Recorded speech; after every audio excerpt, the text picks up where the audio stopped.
All right, so you took the time out to go and make your actual piece, right? So let's look at this thing now. So let's go and really quickly show you how to do your arrows.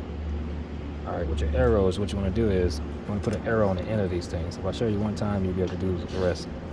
And I'll just come back and screen it in. All right, with these arrows, you want to do is, I realized to make these things,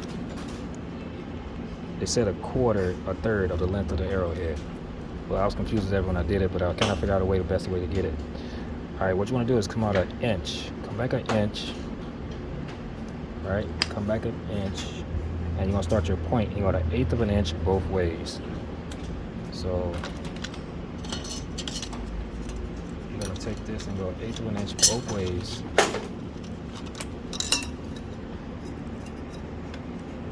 So if I'm here, I'm doing this point here. I'm gonna come an eighth of an inch both ways. Eighth of an inch both ways. All right, this is my starting point. It's my arrowhead. And I'm gonna come back a quarter of an inch off here. Start this point. All right, but then I'm gonna dissect through here, all the way back to here, and all the way back to here. The video's not paused coming in good enough. All right, so what I'm gonna do is I'm gonna dissect from here all the way through here, and the same thing from here to here. But my arrowhead is gonna be only this far long. All right, let's do it real quick. So take it there, put your pencil there. Sometimes you gotta turn this how you wanna turn it, however you wanna do it, to get it to where you can see it. So that's my point, and I'm gonna pivot it all the way back to that point to go through there. All right, same thing there.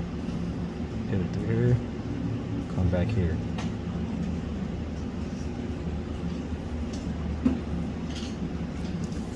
And then my arrowhead is right here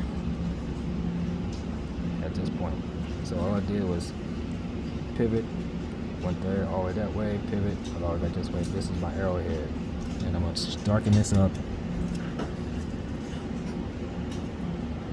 just in between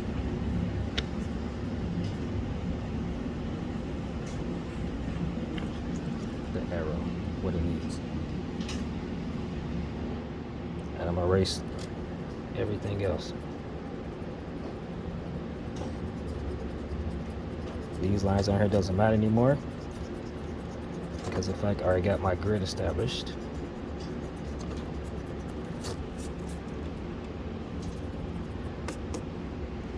That'll be an arrowhead.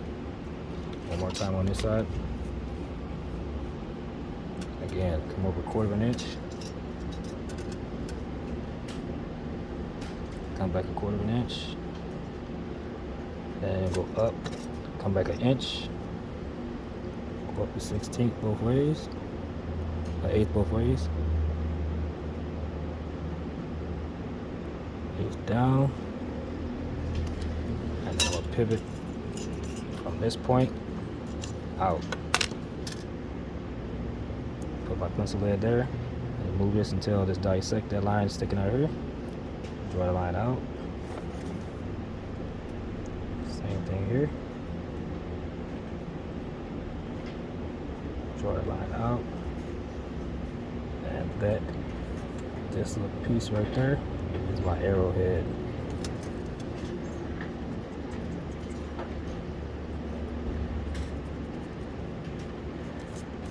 I know it doesn't look so good at points, but you'll get better at this thing.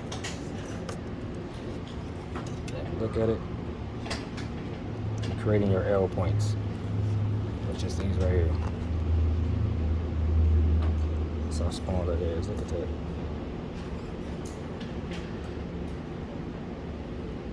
See, even with the mechanical way of doing it, this is all hand driven. All right, so take the time out, go and finish that up, and we'll get right back to it. All right, guys, as you can see, your angle is going to be kind of big, which is similar to what they have here, right? But we just want to get close as possible we can to it. So just again, and what I did here too is I know that I'm going to do this successively through here. So I came a benchmark, an inch, came out an inch, went out the eighth, went up eighth, down an eighth, eighth, and then so then I was able to go in quarter, make sure all look lined up, uniform. All right, so that's what you want to do with your dimension lines, your how to do your little angle. You'll get better at it. You will get better at it. You start seeing techniques on how to make this more diagonal and straight and everything like that. But yeah, that's all we're gonna get to. So you know how I do it, guys.